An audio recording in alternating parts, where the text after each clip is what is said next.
Hi, and welcome back to All Things Data. Through COVID, we've actually had a little bit of pivoting, rebranding, and rethinking. We've actually taken a lot of the work that we did in product and we're going to market with a lot of the product that we're developing and we have developed. And that's what we're here to talk about is the inherent technology that exists within our product. So today we'll be talking largely about document intelligence and how it relates to organizations. So without further ado, let's start. Hi Victor. I hear a lot of companies are looking to integrate AI into their companies with their day-to-day business. How would you think document intelligence will help benefit this? Right, so there's two parts to that question really. There's the fact that companies are looking to add AI into their business, into their operations to try to reap the benefits. And often those benefits are more marketing than anything for people. However, the document intelligence piece does fit really well into the world of operations and helps a lot of businesses, especially large organizations who are very paper heavy, get a handle on the stuff that they're doing.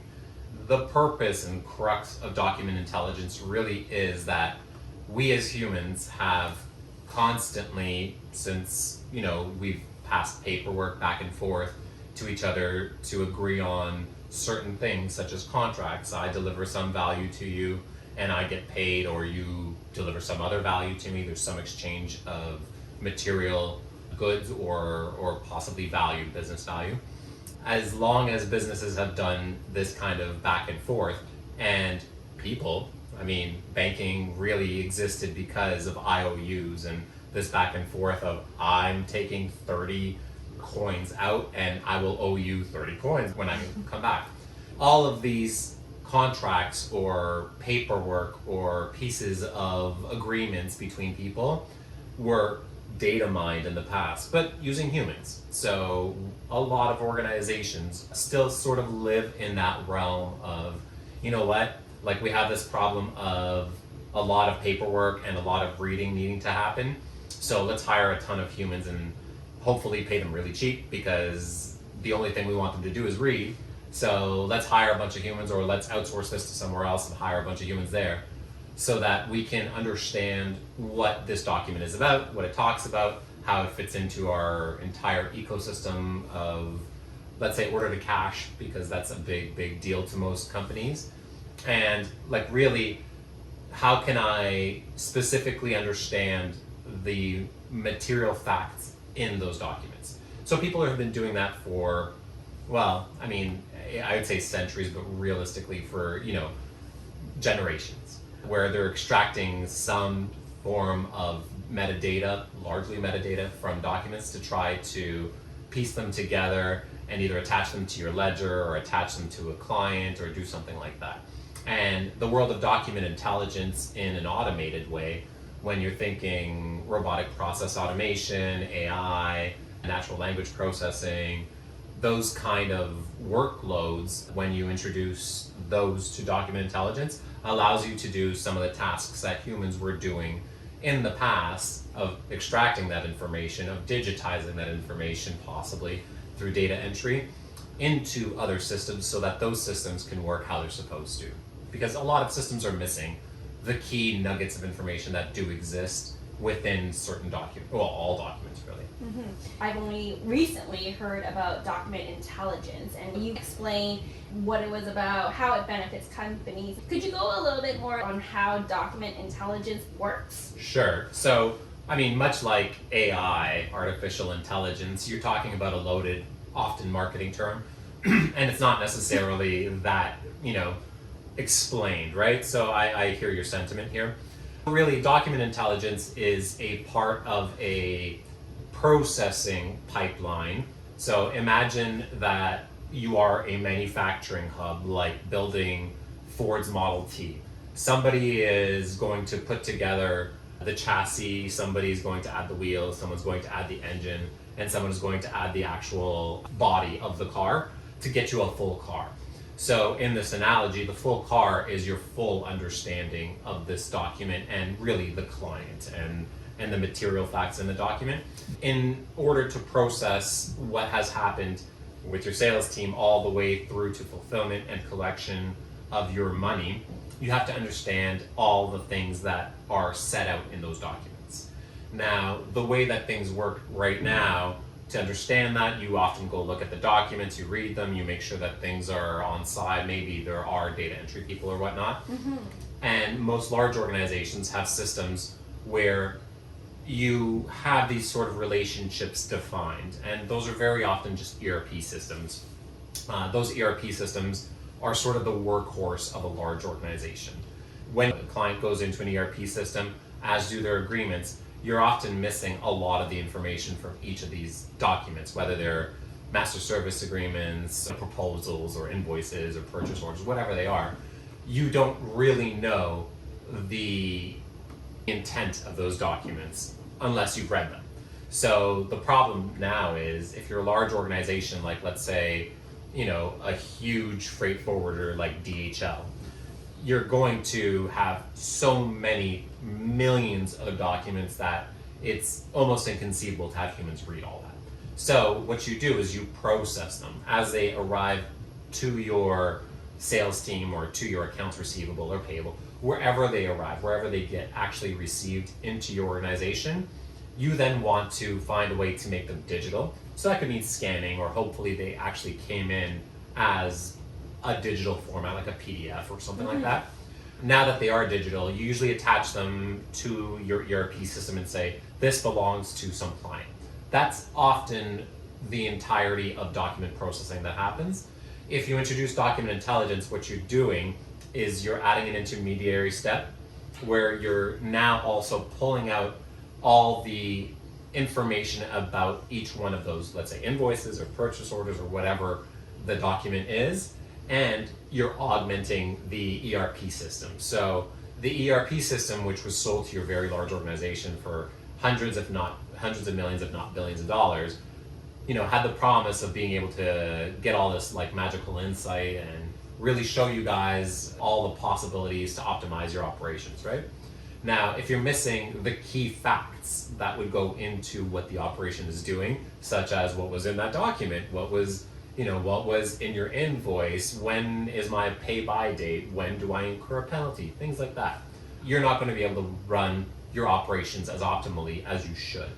Now, to infuse that information into your ERP system, you introduce things such as natural language processing, NLP, into the mix, and you do a lot of like novel, really cool things to understand the document and to be able to pull out specific key information, such as like who's the supplier or vendor, what's the date of this document, what was the actual intent that they were trying to buy, so what were they buying from me, when is the pay by date, did they offer up any clauses that could hinder us or hurt us. So then you can do all kinds of exploration within the document and its basic content with a document intelligence system, and then obviously pass it on to your ERP system and do amazing reporting and forecasting and all the things that ERP is supposed to do. That sounds incredible. I know a lot of companies who have installed ERP systems into their company that cost millions of dollars, and I know exactly what you said. It just doesn't perform to what they had expected. So just to hear the fact that document intelligence can really help businesses take the data they need and to be the ERP systems, that's amazing. Yeah, absolutely. I mean, we've recently piloted and shown some work in a very paper-heavy industry. I won't name the industry, but the crux of it was that they buy a lot of things for their facilities that are not the main business. So buying a lot of things for their facilities, they kind of want to track that and ensure that they're buying the right things from the right people at the right time and paying them and doing all the things that they're supposed to. And all of that does end up in your ERP system. It's probably not the bucket or the ledger that you're most paying attention to, but it's crucial, right? So they didn't have any information on this, and we were very quickly and rapidly able to show them that we're able to pull all of that information out really easily from a multitude of formats that we may or may not have seen in the past, and really from any kind of document in any language. That's the beauty of it, is the computer doesn't care if you wrote this in English or German or Swahili or Indian in Hindi or something. Right. It literally just understands context and looks for patterns, because that's what computers do. What are companies missing that would allow them to achieve document intelligence today?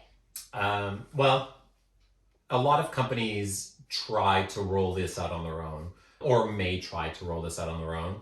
And I would think that, I mean, large thing that most companies will be missing if they try to build this on their own is that it's not their strength. Here's the thing: if you're a company, whether you're huge or not, you have to sort of place some bets. And like, do you want to place a bet on the fact that, I'm amazing at selling insurance and doing back office insurance things, having actuaries do the insurance things that are supposed to be done. And then I also want to do document intelligence. Like, it doesn't quite fit in the organization. So there's a bit of a mismatch in focus. That's one thing. Now, the other thing is that the talent who wants to and would build document intelligence systems may or may not be at your organization. That's just the truth about it, right? And they're often hard to attract into large organizations because they will often want the autonomy to do risky things and try, scratch an itch, like something that they're really passionate about. And many large organizations have trouble giving that sort of leeway to people. So these guys and gals usually tend to go to smaller businesses. So there is a bit of a talent gap or mismatch in large organizations versus small that could do this. The other thing that they're missing is generally the know-how and buy-in from the top. Because like I said, you need to have focus, right?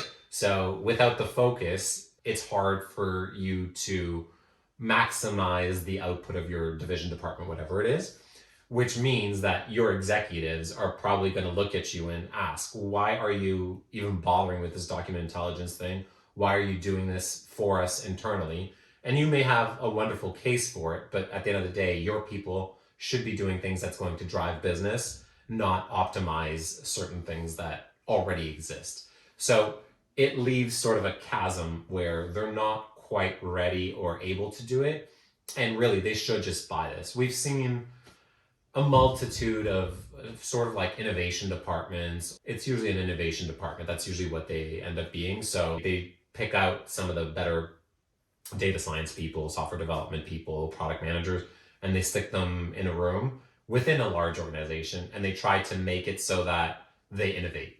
Now, the thing that makes innovation happen is not a small team. It's not necessarily the smartest people. It's a multitude of things. And there's never really been an innovation department that nailed it. So it's often very difficult to do. I don't know specifically what it is about the startup ecosystem in life that works. Maybe it's just people who are super hungry and they know that their backs are against the walls. And if they don't nail this and do it right away, they may not have a paycheck going forward. Whereas at that large organization, if you don't nail it in your innovation department, you'll just go back to your old department. So there maybe isn't that hunger. But yeah, generally, I think it's a bit of a talent gap and it's a bit of a management focus. It's actually the right thing for management to think of and do, which is focus on my core business, not this little side thing that could optimize 2 to 3% of my business or whatever number that is. If I'm a business and I'm thinking about having document intelligence in my company, what would be the first few steps that I need to take? Is document intelligence right for my business? I wouldn't say that there's like a checklist per se. Realistically, the big alarms that sort of could go off in your head is if somebody has asked you a question about a client that you or your staff or whoever it is that needs to answer that question had to go back and read a lot, like a crap ton of documents. So like they had to go and basically fish through. Right. And it's needle in a haystack at that point. You're like, oh, I hope this happened in December of last year. And then you look through and you're like, no, okay, so now what, right? Imagine you are a very large manufacturer. Just about every day you order in something from a supplier and now you're looking for something from that supplier that may or may not have happened. You're going to be looking at hundreds or thousands of purchase orders, invoices, agreements, all throughout time to try to find that one thing that you may have overpaid, underpaid, whatever it is that you're really searching for. Right. So that sort of becomes a real good, like, canary in the coal mine. If you or some of your staff have had to basically ruffle through a ton of agreements, documents, forms, all that stuff to try to find or infer some knowledge that was important to your management, it's probably a good time to think of document intelligence, because why not have that immediately so that you can just ask that question of your documents and get that back for yourself, right? Right. And there's some companies who are sifting through, many documents on a daily basis too, right? There are. I mean, all kinds of back office work goes through documents all the time. Think of the world of applying for, and then just like underline and you fill in the phrase here. Apply for something usually means paperwork, right? Mm-hmm. On the retail side, apply for a credit card, apply for insurance, apply for mortgage, all those things incite paperwork coming to some back office person that then will very likely have to key all that in anyways, or maybe a person up the chain from them key that in. Now, what that means is you basically got somebody in that chain of work whose job is basically boring and kind of useless. Data entry. Data entry. It's one of those jobs where we'd love to give you something much better to do and use our money more wisely, but this is where we're at right now, right? Data entry is one of these jobs where the Great Resignation is hitting it hard because it's not a fun job. It's not incredibly engaging and it's not that fulfilling. Like I've done data entry when I was a teenager, and at that time, the only thing that motivated me was beating the number of invoices that I keyed in from yesterday. So every day I came in, it was like going to the gym. Okay, I did 200 yesterday. Today I'm going to do 201. And you just key in until you get to 201. And then you're like, yay, you feel fulfilled for the day, right? So rather than have those people just key things in, like use the brain power to do something slightly, more executive Meaningful and as well. whatever it is, right? Right. Like make some decisions rather than just have those people do data entry. Yeah. Right, and I think it would definitely reduce data entry errors as well too. Yeah, that's one thing is, with all AI systems, you should have an opportunity for the operator to actually review the AI system. So you should still be reviewing these answers. But at some point, you probably don't need to review all the answers. If it's a good AI system, you should have exception reports. So just look at the exception reports. Just look at things where the AI that extracted all that stuff wasn't super confident, and you're like, okay, well, this had a 70% cutoff. Let's say it's 70% confidence. All of these extracted documents had only below 70. So I'm going to take a look.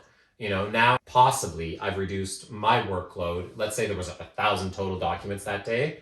So I might have had to have, in my example, I had said that I did 200 a day. So I now need 5 people to do data entry. So now we're looking at, instead of 5 people to do the 1,000, we pass it through the document intelligence system.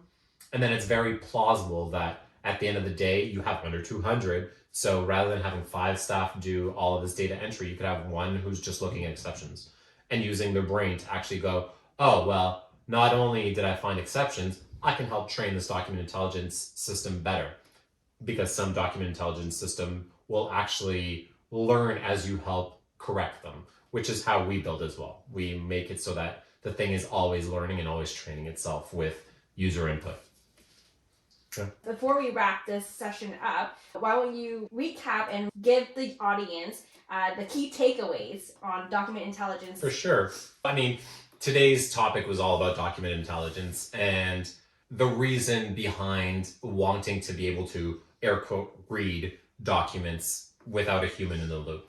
So as you can imagine, just like the majority of AI systems, you're either looking to make money or not spend as much money. So you're optimizing or you're trying to find new money. In this instance with document intelligence, you're very often looking to save money. And that saving money is often brought forth by a saving of resources in terms of people. You don't need to have as many people reading documents as you would before. And that's across the businesses. If you're a legal firm and you have a bunch of interns or articling students reading, you're still paying them. They're not being paid at, high legal fee rate, but they're still being paid. So why have that happen? Why not get them actually trained rather than just read a bunch of documents? Also, at the end of the day, inside those documents, there's a lot of information that could lead to an optimal situation on how you get paid, how you pay out, and on possible discounts and penalties within contracts, because many companies like to be paid early and they will discount your invoice if you do so. or they'll slap a penalty on you if you start going outside of their net, whatever, 60, 90 days or something. So there's value in both sides, in the people and also in your process, more so than anything. And like realistically, a lot of organizations can try to do this, and there's a lot of tutorials. And I mean, you can even look at our blogs and really a bunch of our technical stuff that we've put out. We can teach you a lot of how to do this document intelligence yourselves. But the problem is we'll never, and no tutorial is ever going to give you a real big full enterprise solution, which is what you're going to have to go look for. And we happen to have one of those enterprise solutions. We have built and we are selling Apogee Suite, which does everything that we've talked about today, all the way from ingesting to pre-processing, summarizing, understanding the documents, extracting all kinds of key information, whether that's actual text or tables, and digitizes it all and can put it back into many places and make it all searchable. So imagine a world where you are looking for an invoice for, let's say, the fridge that you bought for your office. Why would you have kept that? It's a weird thing to keep. But now you have it and it's searchable and you know it's there and you can make your warranty claim really quick. I think that's the end of today's All Things Data. Thank you for joining in. Tune back in. We'll be talking more about NLP, AI, and generally all things data. Thanks. Have a great week.